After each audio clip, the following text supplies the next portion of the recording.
तत्वानुसंधान तत्वानुसंधान ग्रंथामध्ये पान नंबर 58 आणि 58 पेजवर खालून 7वी वळ बरोबर शेवटचा शब्द अस्मान माई सृजते नहीं त्याच्या अगोदर मध्यभागी अब इस उक्त अर्थ विशेष श्रुति प्रमाण भी कहे है बरोबर तो जो वर अर्थ सांगितला काय की या समस्त जगतासाठी कारण ईश्वर आहे ईश्वरापासून हे जगत उत्पन्न झालेलं आहे याविषयी आता श्रुतीचं प्रमाण ग्रंथकार देत आहे अब इस उक्त अर्थाविषयी वर सांगितलेल्या अर्थाविषयी अर्थामध्ये अर्थाकरिता श्रुती प्रमाण भी कहे है तर काय ती श्रुती आहे तर अस्मान मायी सृजते विश्वम एतत् तस्मिन् च अन्यः मायया सन्निरुद्धः मायां तु प्रकृतिं विद्यात् मायिनं तु महेश्वरम ठीक है अन्वय अस्मात् एतत् विश्वम किंवा अस्मातच्या नंतर माई शब्द पण घ्या अस्मात् माई एतत् विश्वम सृजते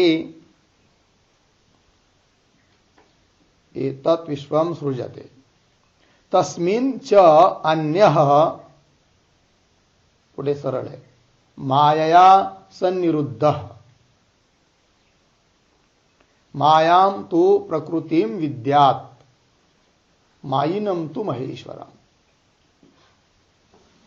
तर या श्रुतीचा अर्थ आहे की अस्मात् अर्थात वेदात वेद शब्दानुसार काय माई शब्दाचा अर्थ आहे मायोपाधिक परमात्मा माया आहे उपाधी ज्याची असा तो परमात्मा काय करतो एतत् विश्वम अर्थात आकाश आदी ब्रह्मांड पर्यंत समस्त जगत विश्व या जगताला सृजते अर्थात उत्पन्न करतो कोण माई ठीक आहे सृजते याचा कर्ता कोण आहे माई इथल्या शब्दात माई माया उपाधीवाला परमात्मा तो सृजते अर्थात उत्पादयते तस्मिन म्हणजे त्या उत्पन्न केलेल्या जगतामध्ये अन्य शब्दाचा अर्थ जीव की ज्याची उपाधी अविद्या आहे अविद्या उपाधीवाला जो जीव तो काय बरं मायया सन्निरुद्धः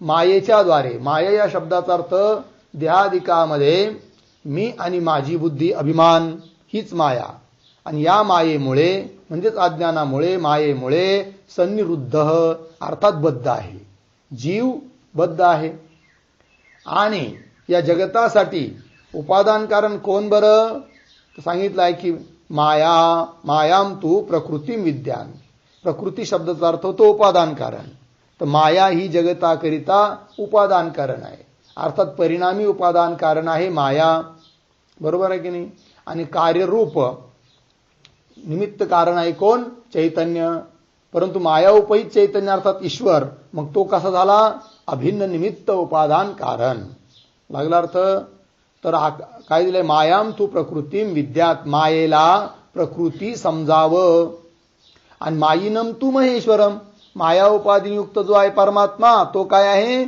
महेश्वर आहे अर्थात ईश्वर आहे असा या श्रुतीचा अर्थ झाला शब्दांचा काही अर्थ लिहून घ्या प्रतीक अस्मात्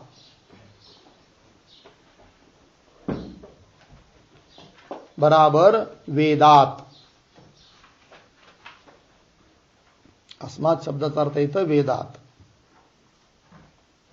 पुढे प्रतीक आहे माई बरोबर मायोपाधिक परमात्मा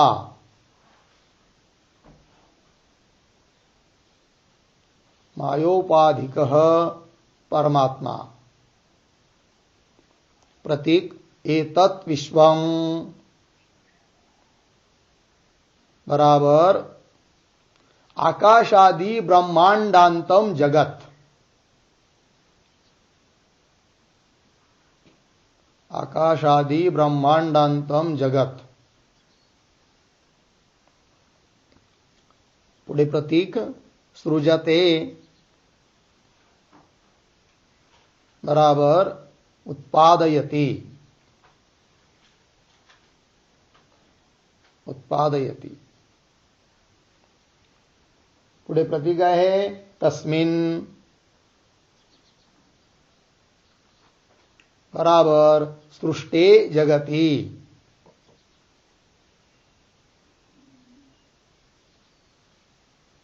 सृष्टे जगती. पुढे प्रतीक अन्यः बराबर अविद्योपाधिकः जीवः, अविद्योपाधिकः जीवः. आगे प्रतीक मायया बराबर देहादिषु, देहादिषु अहम मम इति अभिमानेन, अहम मम इति अभिमानेन. पुढे प्रतीक सन्निरुद्धः बराबर बद्धः, बद्धः. पुढे प्रतीक प्रकृतिम बराबर जगत उपादान कारणम, जगत उपादान कारणम. पुढे प्रतीक मायिनम बराबर मायोपाधिकम, मायोपाधिकम.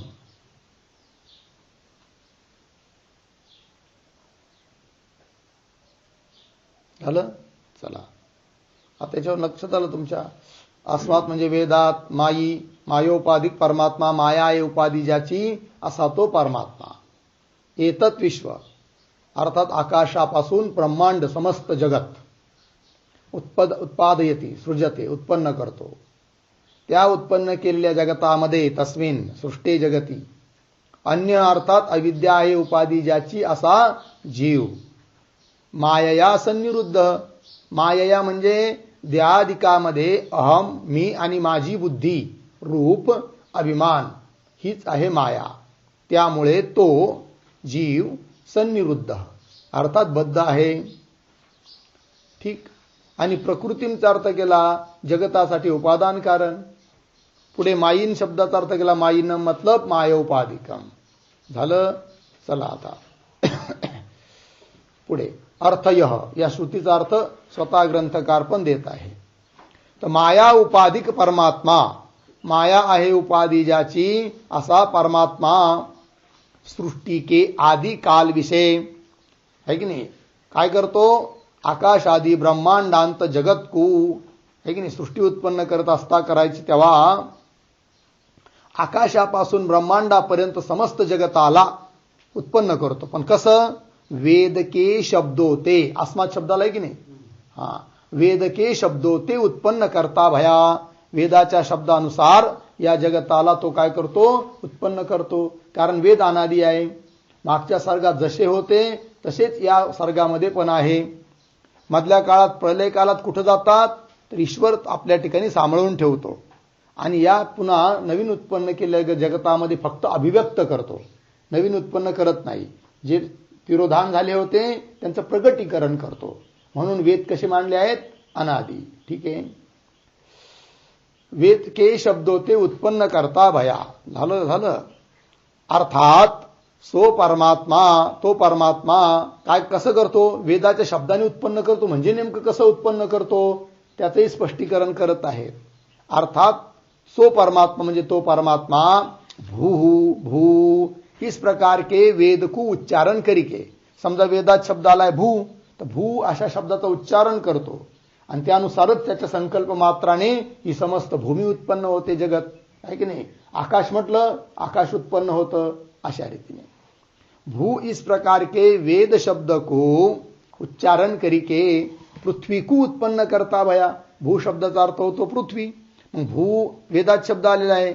ईश्वरन फक्त ईश्वर काय करतो त्या शब्दानुसार, वेदाच्या शब्दानुसार भू असं केवळ संकल्प केला किंवा उच्चारण केलं तर त्याच्या संकल्प मात्राने हे समस्त जगत भू म्हणजे पृथ्वी काय होते, उत्पन्न होते. अशाच रीतीने आकाश, वायू, जल वगैरे उत्पन्न करता भया. इस प्रकार आकाश आदिक शब्दों को उच्चारण करिके दिले की नाही स्पष्ट. भू जसं शब्द आहे तसं आकाश वगैरे शब्दाचं उच्चारण केलं की त्या उच्चारण केल्याबरोबर त्या परमात्म्याचा तसा संकल्पच असतो, लगेच हे आकाशादिक प्रपंच काय होतात, उत्पन्न होतात. इस प्रकार आकाश आदिक शब्दों को उच्चारण करिके 3 आकाश आदिकों को भी आकाश इत्यादिकांना देखील उत्पन्न करता भया म्हणजे उत्पन्न त्याने केलं. ठीक आहे.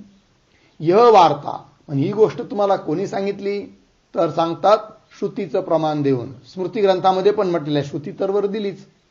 य वार्ता स भूः इति उक्त्वा भुवम असृजत वेद शब्देभ्यः एव आदौ निर्ममे स महेश्वरः इत्यादि स्मृति वचनो विषय आत्मप्रसिद्ध ही है.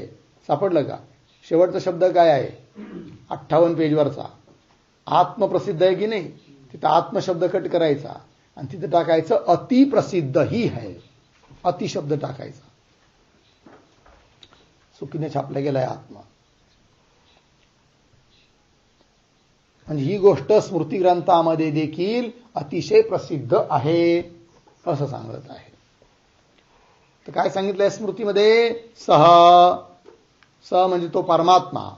भूः इति उक्त्वा भूः अशा शब्दाचं उच्चारण करून काय करता झाला, भुवम असृजत. भुवम म्हणजे पृथ्वी, या पृथ्वीला उत्पन्न करता झाला. ठीक आहे, उत्पन्न केलं त्याने. अशाच रीतीने वेद शब्देभ्य एव वेदाच्या शब्दानुसारच आदौ सर्वात पहिले निर्ममे निर्माण करता झाला. कोण? परमात्मा. असा जो निर्माण करताय तोच सह महेश्वर, तोच परमात्मा ईश्वर आहे. लागला अर्थ? चला. इत्यादिक स्मृतिवचनो विषय, इत्यादिक स्मृतिवचनामध्ये देखील अतिप्रसिद्ध ही है. अतिप्रसिद्ध आहे ही गोष्ट की ईश्वर वेदानुसार या जगताची काय करतो, उत्पत्ती करतो. पुढे तीस उत्पन्न हुए जगत विषय. आता उत्पन्न झालेल्या त्या जगतामध्ये सो अविद्योपाधिक जीव, अविद्या आहे उपाधी ज्याची असा जीव.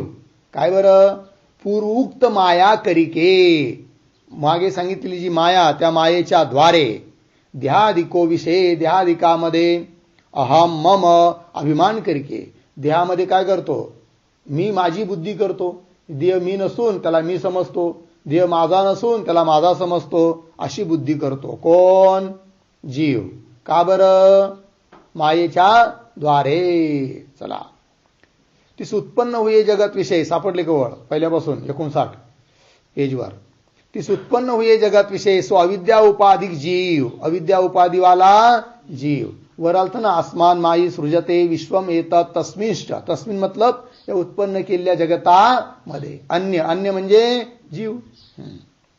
तीस उत्पन्न हुए जगत विषय सो अविद्या उपाधिक जीव पूर्वोक्त माया करिके, मायेच्या द्वारे देहादिको विषय, देहादिकाच्या ठिकाणी अहम मम अभिमान करिके बंधायमान होवे आहे. अहम मम असा अभिमान धारण करून काय होतो, तो बंधनात पडतो. सन्निरुद्ध, बंधनात पडतो, बद्ध होतो, बंधायमान होवे है. और माया को जगत का उपादान कारण जानना. मायाम तो प्रकृतीम विद्यात. मायेलाच काय समजायचं, प्रकृती. प्रकृती अर्थात उपादान कारण. कुणाकरिता? जगताकरिता. माया को जगत का उपादान कारण जानना और ता माया उपाधी वाले चैतन्य को माईनम तू महेश्वरम असं म्हटलं होतं ना वर. तेच दिलं आहे. ता माया उपाधी वाले चैतन्य को जगत का करता महेश्वर जानना. माया उपाधी वालं जे चैतन्य आहे तोच जगताचा करता आहे, अर्थात ईश्वर हा जगताचा करता आहे आणि त्यालाच महेश्वर, महा ईश्वर महेश्वर असं म्हटलेलं आहे. जानना ई हा म्हणजे या ठिकाणी यह अभिप्राय है, हे तात्पर्य आहे. काय बरं की शुद्ध ब्रह्म को तो जगत की कारणता है नाही. वस्तुता पाहिलं तर शुद्ध जे ब्रह्म आहे उपाधी रहित शुद्ध ब्रह्म ते कुणासाठी देखील कारणही नाही आहे आणि कुणाचं कार्य देखील नाही आहे. कार्यकारण भावापासून अतीत आहे शुद्ध ब्रह्म. कळलं. मग आता हे ब्रह्म जगताला कारण आहे हे म्हटलं जातं. ते कोणतं ब्रह्म तर माया उपाधी लागल्यानंतरच ते ब्रह्म जगतासाठी काय ठरतं, कारण ठरतं. शुद्ध ब्रह्म को तो जगत की कारणता है नहीं, किंतु मग माया उपाधिक परमात्मा को ही जगत की कारणता है. माया उपाधी वाला जो परमात्मा त्या परमात्म्याच्या ठिकाणीच काय जगताची कारणता आहे. कार्य झालं जगत, कारण झाला परमात्मा. ठीक. कोण परमात्मा? माया उपाधी वाला परमात्मा. किंतु माया उपाधिक परमात्मा को ही जगत की कारणता है. ठीक है. तहा सो परमात्मा ता माया उपाधी की प्रधानता करिके. आता परमात्मा म्हणजे कसं, माया उपाधिक चैतन्य, माया उपाधी नियुक्त चैतन्य. मग त्यात माया एक भाग झाला, चैतन्य एक भाग झाला. मग तो कसा कसा कारण आहे याचं आणखीन स्पष्टीकरण करतात ग्रंथकार. तहा सो परमात्मा, तो परमात्मा ता माया उपाधी की प्रधानता करिके, माया उपाधीला पुढं करून, माया उपाधीला मुख्य करून तो जगत का उपादान कारण आहे. जगतासाठी उपादान कारण आहे कोण? परमात्मा. पण कसं? मायेच्या प्रधानतेने. ठीक आहे. और अपने चैतन्य रूप की प्रधानता करिके, कारण माया उपय चैतन्य, माया एक झाली चैतन्य एक झालं. मग चैतन्याच्या दृष्टीने जर विचार केला तर तो परमात्मा जगतासाठी कारण आहे. तो कसा? चैतन्याच्या दृष्टीने सांगतात. और आपने चैतन्य रूप की प्रधानता करिके, चैतन्य रूपता याला मुख्य करून या प्रधानतेने ता जगत का कर्तारूप निमित्त कारण है.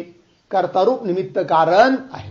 जसं उदाहरण घट आहे की नाही, तर घट हे कार्य आहे, त्यासाठी कारण माती पण आहे, कुंभार पण आहे. मग माती काय आहे? उपादान कारण. आणि कुंभार जो आहे तो कर्तारूप निमित्त कारण आहे. पण घटासाठी कर्तारूप निमित्त कारण वेगळे आहे कुंभार, आणि उपादान कारण माती वेगळी आहे की नाही. पण समजा ऊर्ण नाभीचा जो किडा असतो की नाही, तो आपला घर बनवतो, कोसला बनवतो आहे की नाही, किंवा हे जे मकडी वगैरे असतात जाळं बनवतात, तर त्या जाळं एक झालं कार्य, आणि त्याकरिता कारण झाली कोण? तो किडा, कीट विशेष किडा मकडी. तर ती मकडी त्या शरीराच्या दृष्टीने, मकडी म्हणजे काय? नुसतं शरीर नाही आहे, चेतन शरीर आहे. नुसतं शरीर नाही, त्यातला चेतन भाग वजा केला तर नुसतं शरीर थोडी त्या जाळ्याला उत्पन्न करू शकतं. मग त्या कार्यासाठी जाळं बनवणं रूप कार्य किंवा तिचं जे घर आहे ते बनवण्याकरिता, त्या कार्याकरिता मकडी कारण आहे, म्हणजे तो किडा कारण आहे. मग त्याच्यामध्ये जो शरीर भाग त्याच्या दृष्टीने उपादान कारण आहे, आणि चेतन भाग याच्या दृष्टीने कर्ता रूप निमित्त कारण आहे. पण तो किडा म्हणजे केवळ चैतन्य नाही, केवळ शरीर नाही, चैतन्य सहित किडा. आणि म्हणून तो किडा काय झाला? त्याच्या त्या कोसल्याकरिता घराकरिता अभिन्न निमित्त उपादान कारण आहे की नाही. तसं इथं जगतरूप कार्याकरिता ईश्वर कारण आहे. कसा? अभिन्न निमित्त रूप उपादान कारण आहे. मग ईश्वराच्या स्वरूपामध्ये असणारा जो माया भाग, त्या माया भागाला घेऊन जगताकरिता तो ईश्वर उपादान कारण आहे. आणि त्या ईश्वराच्या स्वरूपामध्ये असणारा जो चैतन्य भाग, त्या चैतन्य भागाला घेऊन चैतन्य भागाच्या दृष्टीने जगाकरिता तो ईश्वर कसा आहे? कर्तारूप निमित्त कारण आहे. म्हणजे कर्तारूप निमित्त कारण तोच झाला ईश्वर. कारण ईश्वर म्हणजे केवळ माया नाही, ईश्वर म्हणजे केवळ चैतन्य नाही, तर माया उपहित चैतन्य, त्याला म्हणायचं ईश्वर. मग त्याच्यातील माया भागाला घेऊन उपादान कारण, आणि चैतन्य भागाला घेऊन कर्ता रूप निमित्त कारण. मग कर्ताही तोच आहे आणि उपादान कारणही तोच आहे. म्हणजे जो उपादान कारण आहे तोच कर्ता आहे. त्यालाच एक शब्द वापरला जातो वेदांतामध्ये, काय? अभिन्न. निमित्त उपादान कारण. म्हणजे जे निमित्त कारण आहे तेच उपादान कारण आहे. दोघांमध्ये अभेद आहे, कारण ईश्वराचं ते स्वरूप आहे. असं अपने चैतन्य रूप की प्रधानता करिके ता जगत का कर्ता रूप निमित्त कारण है इति. तहा पूर्वोक्त दो मतों विषय अज्ञान के एक हुए भी माया और माया अविद्या के भेद को सिद्ध करके जीव ईश्वर का भेद तथा जीवों का नानापणा दिखाया. ठीक है. तहा पूर्वोक्त दो मतों विषय, वर सांगितलेल्या दोन मतामध्ये, दोन मत म्हणजे कसे बरं? तर मायेचं स्वरूप प्रतिपादन करण्याकरिता आणि अविद्येचं स्वरूप प्रतिपादन करत असताना किती मत झाले वर? दोन. पहिलं मत जे होतं ते कसं बरं? शुद्ध सत्व गुण प्रधान ती माया, ते मायेचं स्वरूप झालं, बरोबर. आणि दुसऱ्या काही ग्रंथकाराच्या मते सिद्धांतानुसार मायेचं स्वरूप काय? विक्षेपादी शक्तीने युक्त जे अज्ञान, त्याला म्हणतात ते काय? माया. अशा रीतीने मायेचं दोन प्रकारचं स्वरूप झालं मतानुसार, मतांतरानुसार. त्याचप्रमाणे अविद्या, अविद्येचं स्वरूप पहिल्या मतानुसार काय बरं? शुद्ध अशुद्ध मलिन सत्व गुण प्रधान जी, तिला काय म्हणायचं? अविद्या. मलिन सत्व गुण प्रधान जी ती अविद्या, पहिलं मत. आणि दुसऱ्या मतानुसार अविद्येचं स्वरूप सांगितलं होतं काय बरं? आवरण शक्तीने युक्त, आवरण शक्ती विशिष्ट जे अज्ञान, त्याला म्हणायचं काय? अविद्या. ठीक आहे. मग भला अविद्येचं स्वरूप सांगताना दोन मतं झाले, मायेचं स्वरूप सांगताना दोन मतं झाले. पण कसं असो, माया झाली की नाही? मग त्या माया उपाधीने युक्त जे चैतन्य तो झाला ईश्वर. आणि अविद्या भली तुम्ही कशी माना दोन्हीपैकी, पण त्या अविद्या उपाधीने युक्त जे चैतन्य, त्याला म्हणायचं काय? जीव. आणि ती अविद्या जी आहे ती नाना प्रकारची आहे, वैचित्र्य आहे तिच्यामध्ये, आणि म्हणून जीव किती झाले? नाना. तर आतापर्यंत जीव ईश्वराचं स्वरूप सांगत असताना या दोन मतानुसार अशा रीतीने झाला आहे की माया उपाधीने युक्त चैतन्य तो ईश्वर झाला, अविद्या उपाधीने युक्त जे चैतन्य तो झाला कोण? जीव. आणि जीव किती आहेत? नाना. एवढं झालं. पंक्ती ती पुन्हा पहा. तहा पूर्व उक्त दो मतों विषय, त्या दोन्ही मतामध्ये अज्ञान के एक हुए भी, अज्ञान एकच आहे वस्तुता पाहिलं तर, एक हुए भी, पण त्या अज्ञानालाच दोन नाव आले, कोण? माया आणि अविद्या. अज्ञान के एक हुए भी माया अविद्या के भेद को सिद्ध करिके, माया आणि अविद्येचा काय केला? भेद सिद्ध केला दोन्ही मतामध्ये वेगवेगळ्या रीतीने. तर माया अविद्या के भेद को सिद्ध करिके जीव ईश्वर का भेद, त्यामुळे काय झाला? उपाधीचा भेद सिद्ध झाल्यामुळे जीव आणि ईश्वराचाही भेद सिद्ध झाला, जीव ईश्वर का भेद. त्याचप्रमाणे तथा जीवो का नानापणा, जीव अनेक आहे हे सुद्धा दाखवलं गेलं. जीवो का नानापणा दिखाया. लागली पंक्ती. अब आता त्या दोन्ही ग्रंथकार झालं. आता आणखीन काही ग्रंथकार त्यांच्या मतानुसार काय बरं पहा. अब जे ग्रंथकार ता अज्ञान को एक मानिके, अज्ञान एकच आहे, एक मानिके, तथा ता माया अविद्या के भेद को न मानिके, तो न वाचल्या जर नाही गेला तर अर्थ लागणार नाही. तथा ता माया अविद्या के भेद को मानिके, तर मग कसं काय अर्थ कळणार? भेद म्हणून राहिले आणि अज्ञान लेख म्हणून राहिले, तिथं न शब्द आहे की नाही, त्याच्या खाली अशा दोन बारीक रेषा करून टाकले, म्हणजे तो वाचण्याकरता स्पष्ट होईल. आता पहा पुन्हा वाचतो. अब जे ग्रंथकार ता अज्ञान को एक मानिके, अज्ञान कसं मानलंय? एकच. आणि पुन्हा माया वरच्या ग्रंथाप्रमाणे दोन मत गेले की नाही, त्यांनी माया आणि अविद्येचा भेद मांडला, तसा माया अविद्येचा भेद सुद्धा मानत नाही, तरी पण जीव आणि ईश्वराचं स्वरूप प्रतिपादन करतात. मग ते कसं काय करतात सांगतायत. अब जे ग्रंथकार ता अज्ञान को एक मानिके तथा ता माया अविद्या के भेद को न मानिके. सापडलं? न मानिके. मग काय करतात बरं? अज्ञान रूप उपाधी एकच झाली, मग एकाच उपाधीने दोन्ही कसं काय सिद्ध होतील बा, जीव आणि ईश्वर? तर सांगतात ते कसं होतात ते. तर बिंब प्रतिबिंब भाव करिके ता जीव ईश्वर के भेद को माने है. जीव ईश्वराचा भेद तर मानतात, उपाधी तर एकच. मग कसं काय बरं? तर बिंब आणि प्रतिबिंब या भावाने. म्हणजे कसं? समजा उदाहरणार्थ आरसा घेतला समोर, आहे की नाही, आणि आरशासमोर मुख आहे, तर मुख झालं बिंब, आणि त्या मुखाचं प्रतिबिंब पडतं कुठं? आरशामध्ये. मग एकच उपाधी आहे आरसा, पण त्या एकाच उपाधीने दोन दिसू राहिले, एक बिंबरूप आणि मुख मूळ, आणि त्याचं प्रतिबिंब आरशात दिसतं, मग ते प्रतिबिंब झालं, दोन झाले की नाही? त्याप्रमाणे अज्ञानरूप उपाधी एकच, परंतु आरशाच्या ठिकाणी घ्यायचं ते अज्ञान, आणि त्या अज्ञानामध्ये ज्या चैतन्याचं प्रतिबिंब पडतं ते चैतन्य झालं बिंबस्थानी, आणि मग त्या अधिष्ठानभूत चैतन्याचं त्या अज्ञानामध्ये जे प्रतिबिंब पडतं तो प्रतिबिंब झाला जीव. मग जीव आणि ईश्वर, जीव झाला कोण? प्रतिबिंब, आहे की नाही, आणि बिंब झाला कोण? ईश्वर. तर एकच अज्ञान उपाधी आहे, तरी पण दोन झाले, कोण कोण? ईश्वर आणि जीव. त्यात बिंबस्थानी कोण? ईश्वर, आणि प्रतिबिंबस्थानी कोण? जीव. असा. अब जे ग्रंथकार ता अज्ञान को एक मानिके तथा ता म्हणजे त्या माया अविद्या के भेद को, त्या माया आणि अविद्येच्या भेदाला न मानिके बिंब प्रतिबिंब भाव करिके. सापडलं का? बिंब प्रतिबिंब भावाने त्या जीव ईश्वर के भेद को माने है. ठीक आहे. तथा जीव को एकही माने. त्याच्यात पुन्हा आणखीन मतांतर आहेत याच्यात, या सिद्धांतामध्ये देखील. तर काही लोक म्हणतात जीव सुद्धा एकच आहे की नाही, ईश्वर तर एक आहेच बिंबरूप, परंतु प्रतिबिंब रूप जो आहे ना जीव, तो सुद्धा किती आहे? एकच आहे. याला एक जीववाद म्हणायचं.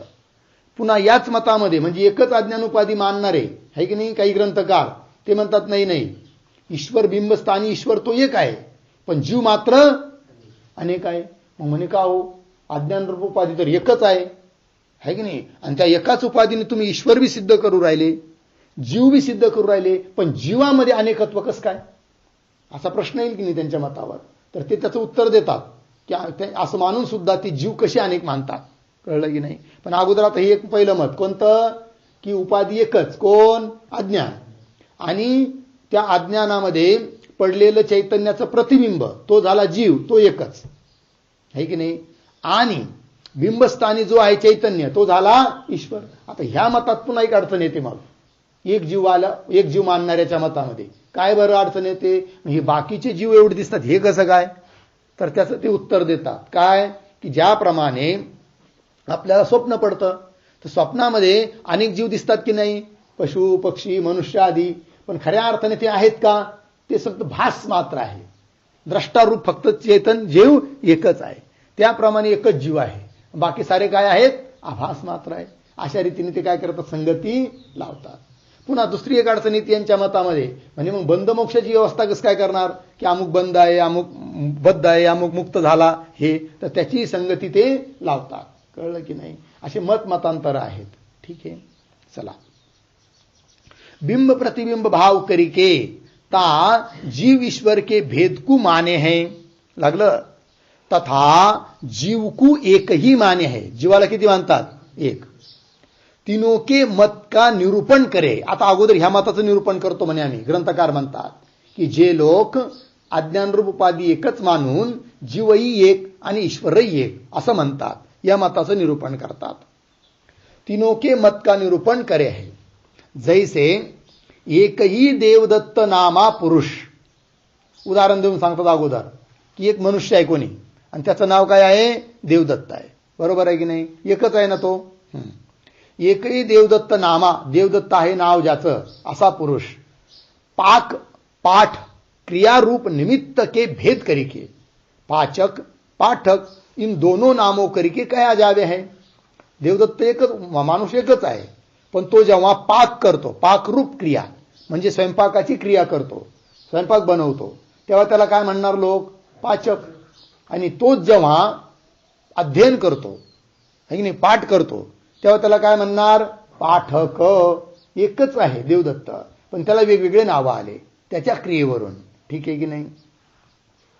एकही देवदत्त नामा पुरुष पाक पाठ क्रियारूप निमित्त के भेद करिके, या भेदाने पाचक पाठक इन दो नामों करिके कहा जावे है. लागला अर्थ? तैसे हा दृष्टांत झाला. त्याप्रमाणे सो एकही अज्ञान, अज्ञान रूप उपाधी एकच आहे, बरोबर? सो एकही अज्ञान विक्षेप आवरण शक्ती रूप निमित्त के भेद करिके, है की नाही, विक्षेप आणि आवरण या त्याच्या दोन शक्ती. तो विक्षेप आवरण शक्ती रूप निमित्त के भेद करिके माया अविद्या इन दो नामों करके कहा जावे है की नाही. अज्ञान तर एकच आहे, परंतु तिच्या दोन शक्ती, विक्षेप शक्तीला घेऊन बोलायचं अविद्या, नाही नाही, विक्षेप शक्तीला घेऊन बोलायचं काय? माया. आणि आवरण शक्तीला घेऊन बोलायचं काय? अविद्या. भेद करिके माया अविद्या इन दो नामों करके कहा जावे है. तात्पर्य यह काय काय बरं, म्हणजे हे काय सांगतात? हे काय सांगू राहिले ग्रंथकार?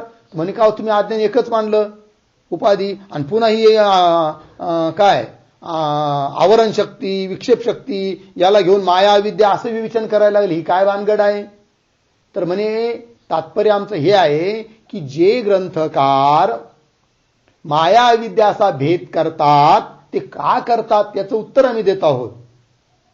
का? की अज्ञान तर एकच आहे, पण जसं एकच देवदत्ताला अनेक नावं येतात त्याप्रमाणे त्या एकच अज्ञानाला त्या ग्रंथकारांनी माया आणि अविद्या असे नावं दिली आहेत. का बरं? तर माया नाव याकरिता दिलं की त्या अज्ञानामध्ये विक्षेप शक्ती आहे, आणि म्हणून त्या विक्षेप शक्तीला घेऊन नाव दिलं माया, त्याच अज्ञानाला. आणि त्याच अज्ञानाला ते काय म्हणतात? अविद्या. का बरं? आवरण शक्तीला घेऊन अविद्या म्हणतात. म्हणजे अशा रीतीने माया आणि अविद्या ही जे त्यांनी नावं दिली आहेत आवरण विक्षेप शक्तीला घेऊन, ती एकाच अज्ञानाला दिलेली आहे. खऱ्या अर्थाने पाहिलं तर असा भेद करण्याची गरज नाही, अज्ञान एकच आहे, एक अज्ञान, ती एकच उपाधी आहे असं म्हणणारे लोक. तैसे सो एक ही अज्ञान विक्षेप आवरण शक्ति रूप निमित्त करिके भेद करिके माया अविद्या इन दो नामों करके कहा जावे है. तात्पर्य यह काय कि जैसे ज्याप्रमाणे पाचक पाठक ये दोनों शब्द ता एकही देवदत्त पुरुष के वाचक आहे की नाही. पाचक म्हटलं तरी कोण घेतलं जाईल? देवदत्तच. आणि पाठक म्हणलं तरी कोण घेतला जातो? देवदत्तच. कारण एकाच पुरुषाला हे दोन नावं त्याच्या उपाधीवरून आलेले आहेत, क्रियेवरून. जैसे पाचक पाठक ये दोनों शब्द ता एक ही देवदत्त पुरुष के वाचक हैं. तीन वाचक शब्दों के भेद करके, ते वाचक शब्द झाले कोण कोण? पाचक पाठक. ठीक आहे. त्या शब्दाला घेऊन तीन वाचक शब्दों के भेद करके ता देवदत्त पुरुष का भेद होता नाही. पण त्या देवदत्त पुरुषाचा भेद होऊ राहिला का? जरी वाचक शब्दात भेद असला, पाचक पाठक वगैरे, पण देवदत्त माणूस तो एकच आहे ना. त्याप्रमाणे जरी काही लोकांनी त्या एकाच अज्ञानाला नावं दिली आहे वेगवेगळे शक्तीला घेऊन, कोणी म्हणतं तिला माया, कधी अविद्या, तरी पण वाचक जे शब्द माया आणि अविद्या, त्या शब्दात भेद असला तरी त्या शब्दाच्या द्वारे सांगितल्या जाणारी आहे की नाही, जाणल्या जाणारी जी आहे अविद्या अज्ञान, ते मात्र एकच आहे, त्याच्यात भेद नाही. असा तीन वाचक शब्दों के भेद करके ता देवदत्त पुरुष का भेद होता नहीं. तैसे त्याप्रमाणे माया अविद्या ये दोनों शब्द भी ता एक ही अज्ञान के वाचक है. एकाच अज्ञानाचे वाचक आहे कोण? दोन शब्द. कोण कोण? माया आणि अविद्या. जसं घट एकच आहे, कंबुग्रीवादिमान वस्तू, परंतु शब्द दोन. जसं घट कलश आहे की नाही, शब्द दोन आहे पण वस्तू मात्र एकच. त्याप्रमाणे तैसे माया अविद्या ये दोनों शब्द भी ता एक ही अज्ञान के वाचक है, एकाच अज्ञानाचे वाचक आहे. तीन वाचक शब्दों के भेद करके, भेद कशात आहे? वाचक शब्दात आहे. त्या शब्दांचा जो अर्थ वाच्य अर्थ त्याच्यात भेद नाही. तीन वाचक शब्दों के भेद करके ता अज्ञान का भेद संभवता नाही, म्हणजे अज्ञानाचा भेद होऊ शकत नाही. या ते म्हणून ता माया अविद्या का भेद नाही है. म्हणून हे ग्रंथकार बोलतात की ज्यांनी जीव आणि ईश्वराची उपाधी एकच अज्ञान मानलेलं आहे.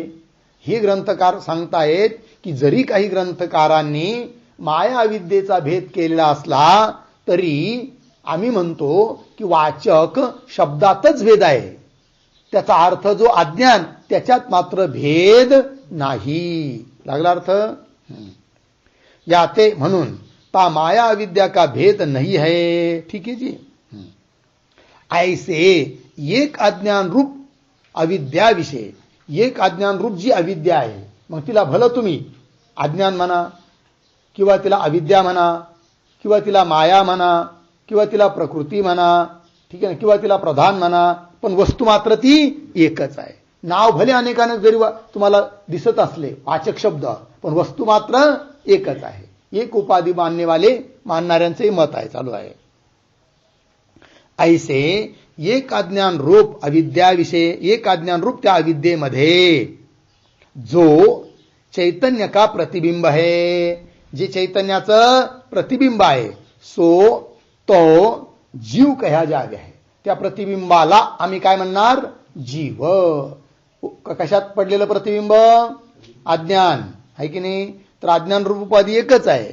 मग त्या अज्ञानामध्ये पडलेलं जे चैतन्याचं प्रतिबिंब त्याला काय म्हणायचं? जीव. आणि ते प्रतिबिंब त्या अज्ञानामध्ये ज्या चैतन्याचं आहे असं जे बिंबस्थानी चैतन्य तो झाला कोण? ईश्वर. चैतन्य का प्रतिबिंब है सो तो जीव कहा जावे है. लागला अर्थ? और सो अविद्या उपहित बिंब चैतन्य है की नाही? बिंब रूप जे चैतन्य आहे तो झाला कोण? ईश्वर. पण तो म्हणजे शुद्ध चैतन्य नाही घ्यायचं, तो ते सुद्धा कसं? अविद्या उपाधीने युक्तच आहे की नाही? अविद्या उपाधी लागलेली आहे. कारण शुद्ध जे चैतन्य तो न ईश्वर आहे न जीव आहे, न कुणाचं कारण आहे न कुणाचं कार्य आहे. ठीक आहे ना?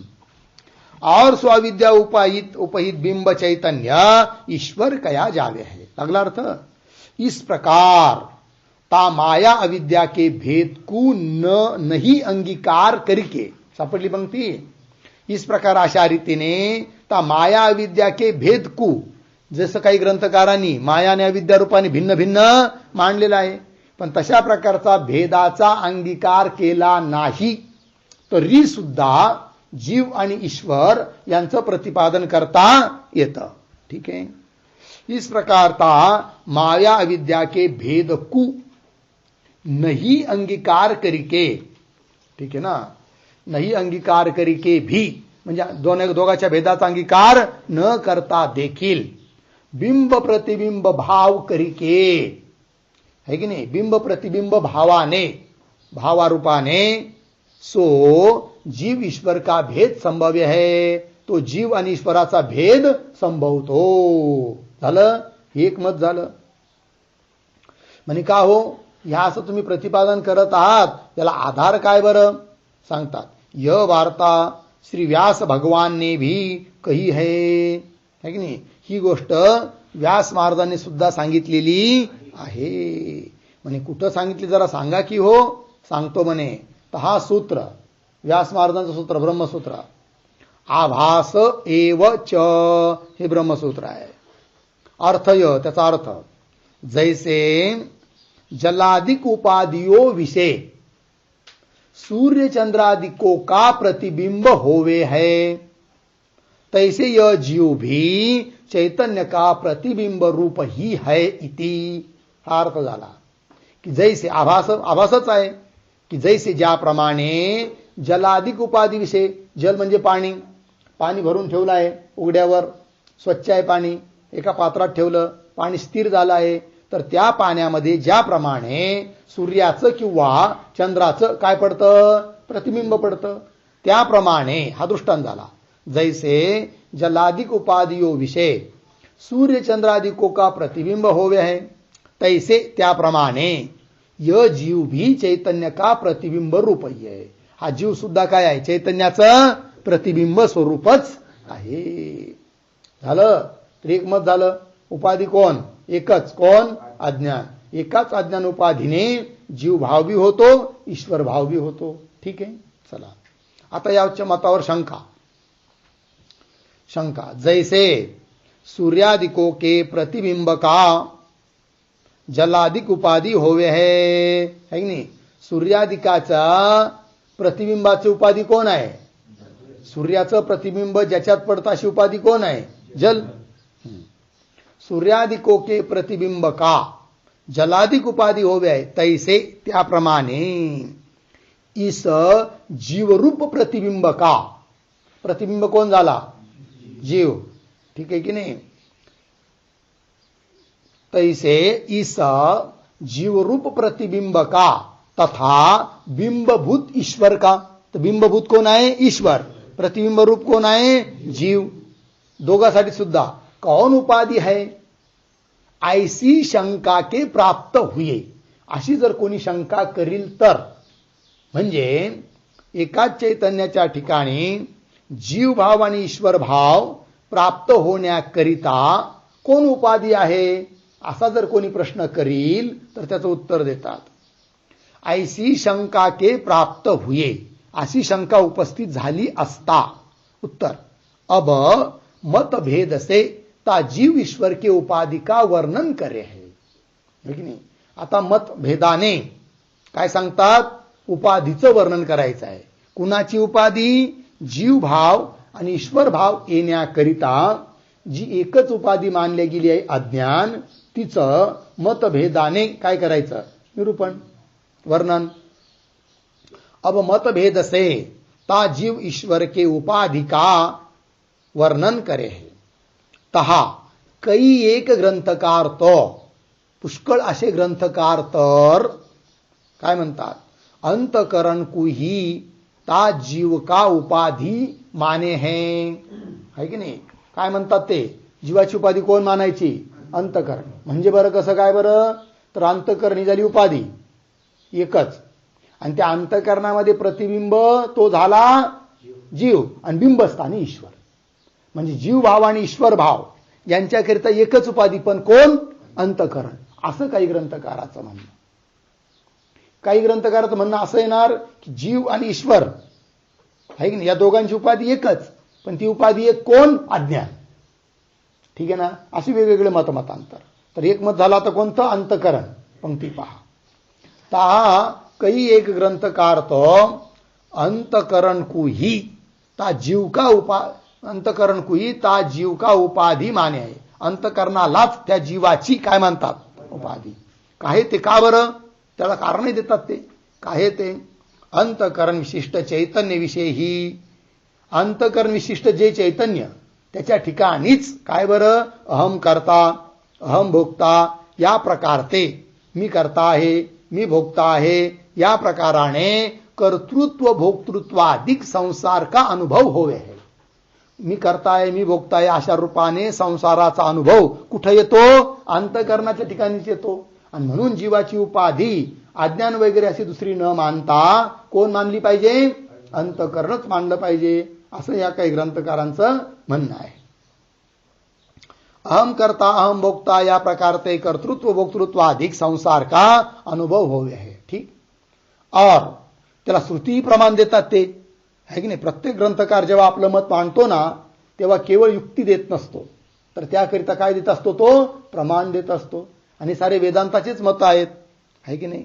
मग कोणतं मानायचं असं कदाचित जिज्ञासूला प्रश्न उपस्थित होईल.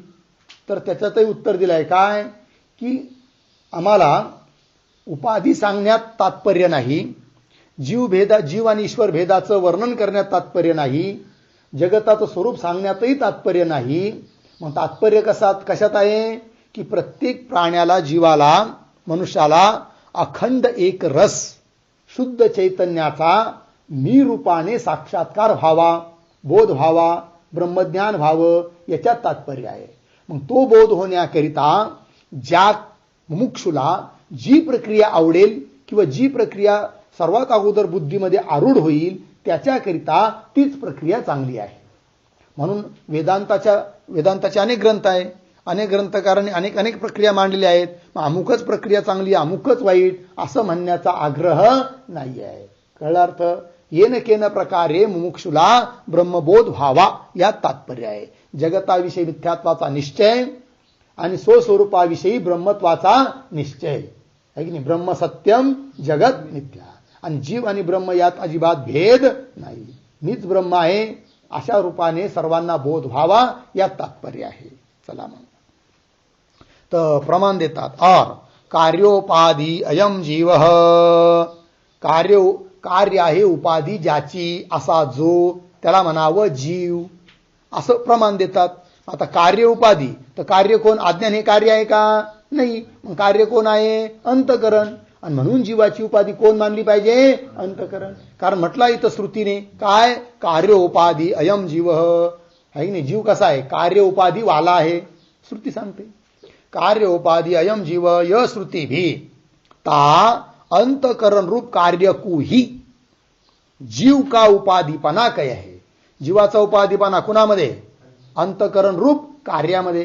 म्हणजे अंतकरण रूप कार्यच काय? जीवाची उपाधी. जीव का उपाधीपणा काय आहे.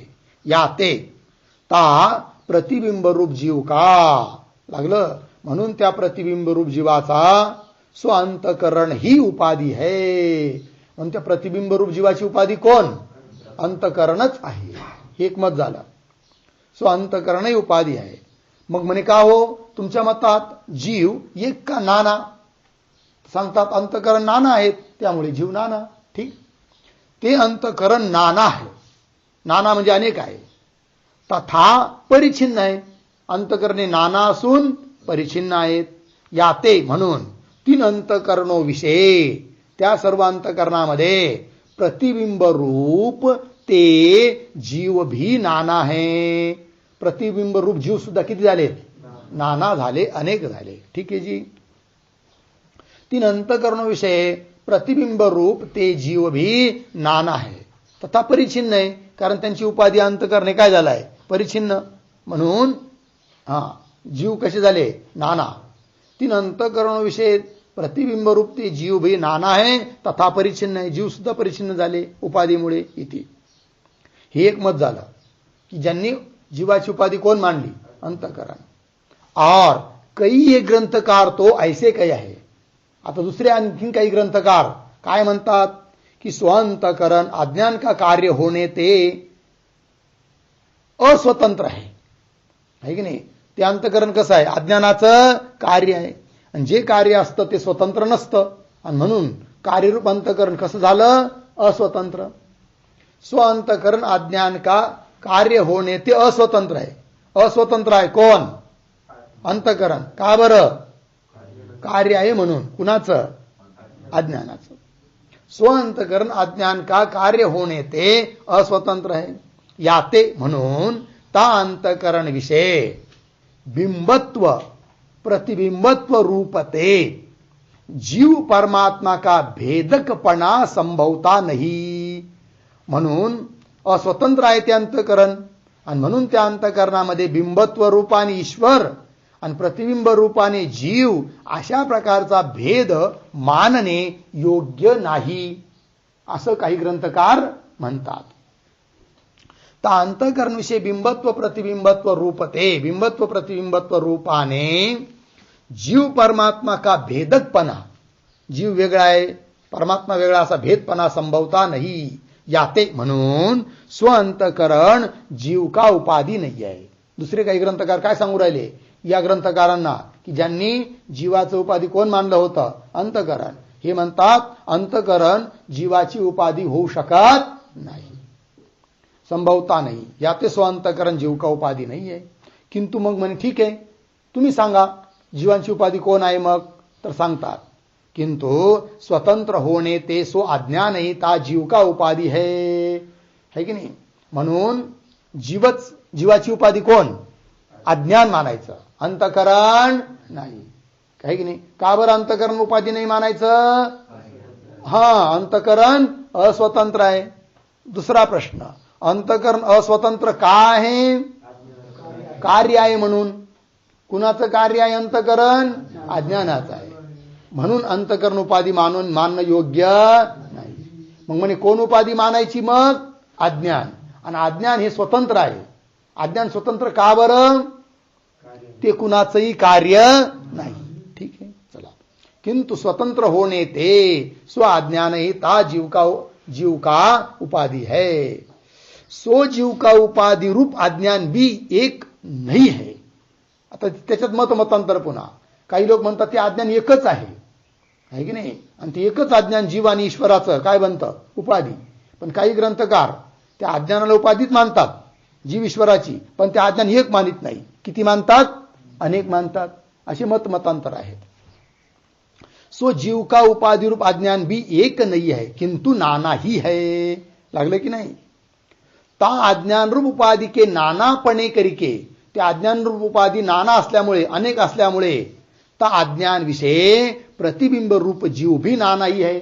म्हणून अज्ञान रूप उपाधीच जर अनेक आहे तर त्या अनेक अज्ञानामध्ये पडलेलं चैतन्याचं प्रतिबिंब रूप जीव सुद्धा किती झाले? नाना, अनेक. ता अज्ञान विषय प्रतिबिंब रूप जीव भी नाना ही है. लागलं? और ब्रह्म विषय आरोपित होणे ते अज्ञान परिचिन्न आहे. आणि ते सर्व अज्ञान अनेक असले तरी सुद्धा कसे आहेत? ते परिचिन्न आहे. आणि कुठं ते आरोपित आहे? ब्रह्माच्या ठिकाणी. और ब्रह्मविषय म्हणजे ब्रह्माच्या ठिकाणी आरोपित असल्यामुळे, अध्यस्त असल्यामुळे ते अज्ञान परिचिन्न आहे.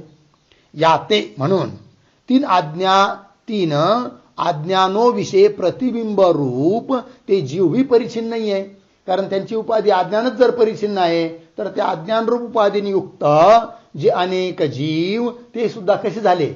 परिचिन्न. तीन अज्ञान विषय प्रतिबिंब रूप ते जीव भी परिचिन्न नाही आहे. लागलं? तथा परस्पर भेद वाले आहे. आता जीव नाना झाले, अनेक झाले, म्हणजे त्यांचा परस्परात काय होतो? भेद. परस्पर भेद वाले आहे. याते म्हणून पुण्य पाप कर्म के सुख दुःख रूप फल का व्यतिरेक होवे नाही. ठीक आहे. मग हे ग्रंथकार काय म्हणतात? आम्ही जीव नाना मानल्यामुळे आम्हाला एक फायदा होतो म्हणे. काय फायदा? की सुख दुःख प्रत्येक जीवाला होतात की नाही? बरं, प्रत्येक जीवाला जे सुख दुःख होतात ते सर्व समान आहे का वेगवेगळे आहेत? वेगवेगळे आहेत. आहे की नाही? एकाला जे सुख होत आहे ते दुसऱ्याला होतच असं नाही आहे. एकाला जे दुःख होत आहे ते दुसऱ्याला आहेच असं नाही आहे. वेगवेगळे सुख दुःख आहेत. आणि त्या सुखदुःखाचं कारण पुण्य पाप सुद्धा कसं आहे? प्रत्येकाचं वेगवेगळं आहे. आणि जीव सुद्धा कसा आहे? वेगवेगळा आहे. म्हणजे जीव अनेक, त्यांनी केलेलं कर्म अनेक, त्या कर्मापासून उत्पन्न झालेले पाप पुण्य सुद्धा वेगवेगळे, आणि त्या पाप पुण्यापासून अनुभवाला येणारे सुख दुःख सुद्धा भिन्न भिन्न आहे. काही अडचण येत नाही. पण जर आम्ही त्या अज्ञानामध्ये भेद न करता एकच अज्ञान मानून त्या एक अज्ञान रूप उपाधीने जीव सुद्धा एकच मानला असता तर आम्हाला फार मोठी अडचण आली असती म्हणे. काय अडचण आली असती? की मग जीवांना जे वेगवेगळे सुख दुःख दिसून येतात त्याची संगती लागली नसती. मग एक सुखी तर सर्व सुखी असं झालं असतं, एक दुःखी तर सर्वच दुःखी असं झालं असतं. पण असं होत आहे का? नाही. म्हणून आम्ही अज्ञानही एक मानत नाही आणि जीवही एक मानत नाही. अज्ञानही अनेक, जीवही अनेक. त्यामुळे काय होत नाही? सुख दुःखाचा व्यतिरेक होत नाही. समजलं? म्हणजे एकाची झाले सुख दुःख सर्वांना व्हायला पाहिजे, एकाला झालेलं दुःख सर्वांना व्हायला पाहिजे असा आरोप आमच्यावर येत नाही. असं तथा परस्पर भेदवाले याते म्हणून पुण्य पाप कर्म के सुख दुःख रूप फल. पुण्य पाप कर्माचं फल कोण आहे? सुख दुःख रूप फल का व्यतिरेक होवे नाही. व्यतिरेक होत नाही म्हणजे काय? एकाचे सुख दुःख सर्वांना व्हायला पाहिजे असा आरोप येत नाही. तहा एक के सुखी हुए वा म्हणजे किंवा दुःखी हुए, एक के दुःखी हुए जो सर्वोकू ता सुख की वा म्हणजे किंवा दुःख की प्राप्ति है ताका नाम कर्मफल व्यतिरेक आहे. कर्मफल व्यतिरेक कशाला म्हणतात ते दिलं इथं. एकाला झालेलं सुख दुःख सर्वाला होऊ लागेल त्याला म्हणायचं सुखाचा व्यतिरेक. एकाला झालेलं दुःख जर सर्वांना होऊ लागेल त्याला म्हणायचं काय, दुःखाचा व्यतिरेक. पण असं आहे का, नाही असा अर्थ. ता एक की सुखी हुए तथा दुखी हुए सो सर्व को ता सुख की वा दुख की प्राप्ति है ताका नाम कर्म व्यतिरेक है. लागला अर्थ. सो जैसे एक जीव पक्षविषयी प्राप्त होवे है. जे लोक एकच जीव मानतात त्यांच्या मतावर हा दोष येतो. तसा हा दोष आमच्या मतावर येत नाही. आमच्या मतावर येत नाही म्हणजे कुणाच्या, की जे लोक जीव को नाना मानतात, जीवाला नाना म्हणतात आणि जीवाची उपाधी जे अज्ञान त्यांना देखील नाना मानतात, त्यांच्या मतावर हा दोष येत नाही. सो जैसे एक जीव पक्ष विषय प्राप्त होवे है तैसे इस नाना जीव पक्ष विषय प्राप्त होवे नाही. लागला अर्थ. याते म्हणून ते नाना अज्ञान ही, अज्ञान किती झाले मग, नाना. ता ते नाना अज्ञान ही ता बिंब रूप ईश्वर का तथा प्रतिबिंब रूप जीवों का परस्पर भेद करणे हारा उपाधी है. म्हणून नाना प्रकारचे जे अज्ञान, ते अज्ञानच काय करतात, बिंबरूप ईश्वर आणि प्रतिबिंब रूप जीव यांचा भेद करतात. कोण, नाना प्रकारचे अज्ञान. ते नाना अज्ञानता बिंब रूप ईश्वर का तथा प्रतिबिंब रूप जीवों का परस्पर भेद करने हारा उपाधि है. या प्रकार का ता व्यास सूत्र का अर्थ नाना जीववादियों के मत विषय सिद्ध होवे है. यद्यपि व्याससूत्राचा अर्थ असा नाही आहे, परंतु जे लोक जीव नाना मानतात त्यांच्या मतानुसार त्या व्याससूत्राचा असा अर्थ सिद्ध होतो, है की नाही. कोणी भी प्रमाण जेव्हा देतं तेव्हा त्या प्रमाणाचा अर्थ काय करत असतो, आपल्याला अनुकूल असाच करत असतो. या प्रकार का ता व्यास सूत्र का अर्थ नाना जीववादियों के मत विषय सिद्ध होवे है इति. लागलं. और कई एक ग्रंथकार तो यह कहे है. आता दुसरे काही ग्रंथकार वेगळ्या रीतीने प्रतिपादन करतात. अर्थ त्यांचं प्रतिपादन करणं कशा पद्धतीचं आहे त्याचा विचार आपण उद्या करू. ओम पूर्णमदः पूर्णमिदं पूर्णात् पूर्णमुदच्यते पूर्णस्य पूर्णमादाय पूर्णमेवावशिष्यते. ओम शांति शांति शांति.